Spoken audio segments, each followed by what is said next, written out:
Hi guys, Adrian the Porsche lover. For today I'm going to share with you 5 items you should service on your car after you have bought a used Porsche. Let's deep dive into the subject for today. As usual, we'll start with a wristwatch check. So I'm wearing today is a beautiful Rolex Explorer 1. This is the 36mm version with the reference number 114270.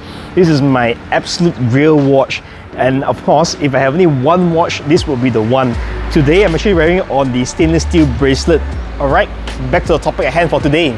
If you're new to the channel, welcome. So in this channel, I'll talk about my love for Porsches, focusing on the technical matters in general. At the same time, I also focus on technical car matters in general as well.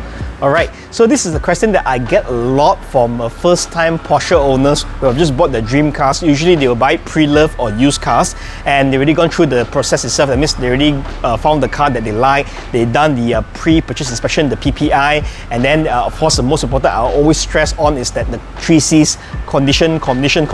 So they've done all that already. So what do I do next on the car? So the thing that I usually recommend will be the major service for the car. So I broke it down to 5 items for the major service. They are in no particular importance on order. So the first thing that I usually recommend is to do is normal service for the car if there is no record of the car. So when I talk about normal service, is actually to change the engine oil for the car. Besides changing engine oil, of course you change the oil filter, and on top of that, I would highly recommend that you actually flush the engine itself with quality additives. So I've actually done a video about a week or 2 ago. I'll put the link down below as well for you guys to see that this video I actually haven't serviced my Boxster in almost a year plus already. So I actually did a full service of the Boxster. I will use the flushing for the engine, the fuel system and everything. So do check it out where I did dive into further what items I did in the service for the car. Moving on to item number 2, replacing the brake fluid for the car. So the brake fluid is actually very important, but one of the most underrated and most unloved item in the car itself, but it's actually a safety matter. So unbeknownst to most, the brake fluid is actually hygroscopic. So what hygroscopic means is that the brake fluid actually absorbs moisture from the air itself. So let's say for example, if you just bought a Porsche like the 911 Cayman behind me, so you already changed the brake fluid about 2-3 years ago.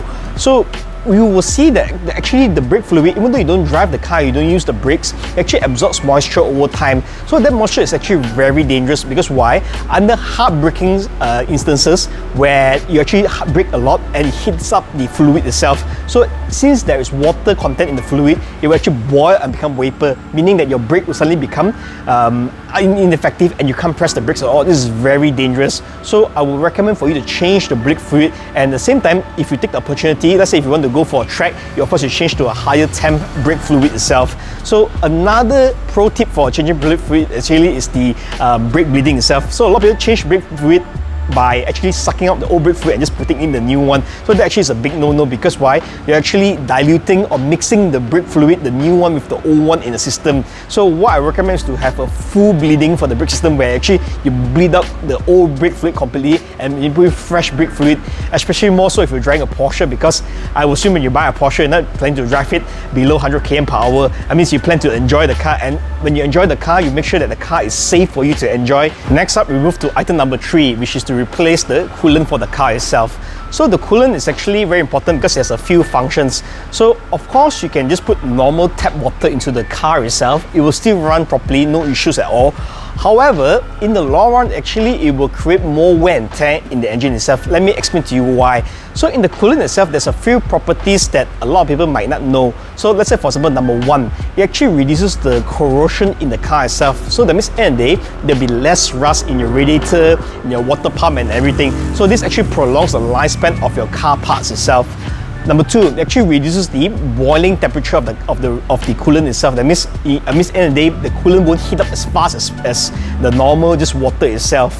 And number 3, it also lubricates the moving parts in the coolant system as well. That means like you talk about water pump and everything. So all these actually are very important items to make sure that the car will perform exactly how you want it to perform. And especially more so, let's say for example you have a turbocharged car where the coolant is even hotter as well. So you need to have a good coolant and make sure the coolant is actually replaced regularly.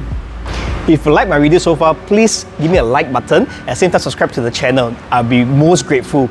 Alright, moving on to item number 4, replacing the gearbox oil for the car. So I will say that 90% of the car that I've seen coming to us most probably wouldn't have their gearbox oil replaced yet. Because why? Usually they are very low mileage. However, the duration of the car itself is really long. For example, actually I did a video for a 981 Cayman which had a mileage about 15,000 km, but it was already 7 years old, which had never had its PDK oil replaced. So yeah, do check out that video. I will leave it in the link down below. So please replace the gearbox oil, be it the Tiptronic or be it the PDK, the clutch and the gearbox oil as well.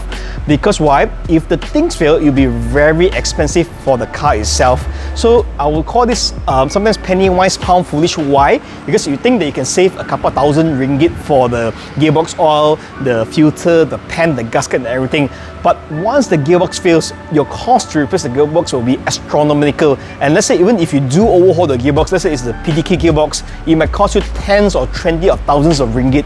So it's not worth it. So imagine, I always give the example, if you replace the gearbox oil, assuming it costs you 2,500 ringgit, you replace it every 2 to 3 years, it will not be expensive as to replace entire gearbox for the car itself. So please replace your gearbox oil on time together with the filter, the gasket and the pan complete. We now move on to item number 5, which is Aircond Service. So when I say Aircond Service, a lot of people say, oh, I know Aircond Service is to actually replace the compressor oil and at the same time to just replace the aircon gas.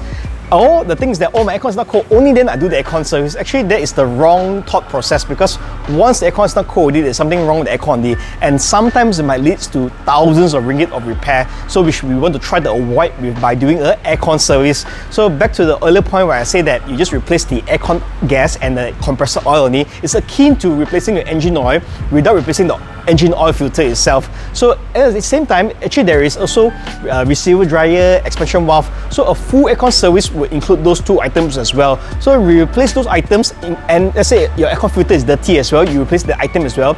It will actually help to create a aircon system which is colder, number one, and number two, help to prolong the lifespan of the car itself, the car aircon system. So and then you can enjoy the car in a cool manner, especially in Malaysia where it's super hot. Sometimes like the day I went for a drive, I went to the car, the temperature display was showing 39 degrees Celsius. Oh my, the bottom was actually burning already. Now we're moving to item number 6. Yes, I know that I said 5 items, but this, think of it as a bonus item. I initially wanted to include this in the original 5 items you should service on the car. However, this component does not exist for the newer car models. So this item number 6, you guessed it right, will be the power steering fluid for the car. So the newer cars actually come with a motorized power steering as opposed to the older hydraulic power steering which runs on fluid itself. So this fluid over time gets dirty, and sometimes if you don't change it, it can actually cause your power steering pump and your power steering rack to fail. That means either you get noise, you will get heavy, or the steering is unresponsive. So it gives a lot of issues. So to prevent that from happening, you change the power steering fluid, which will help to lubricate the entire hydraulic power steering system. In conclusion, those are the 5 plus 1 item that you should service on your car in the Porsche. Let's say if you don't have any service record, the best mindset to take will be to have preventive maintenance. Prevention is better than cure. So this will save you thousands of ringgit, literally thousands or tens of thousands of ringgit down the line. Let's say if anything fails, especially if you're buying an older car which is more than 10 years old, even though you already got the PPI done and you already ensured that the 3Cs are checked. So however, this end day, what you're doing is that we're actually trying to prolong the lifespan of the car so you can enjoy it safely and reliably. So if you have any comments, please leave it in the comment section down below, and I'll catch you in the next video. In the meantime, please stay safe and God bless.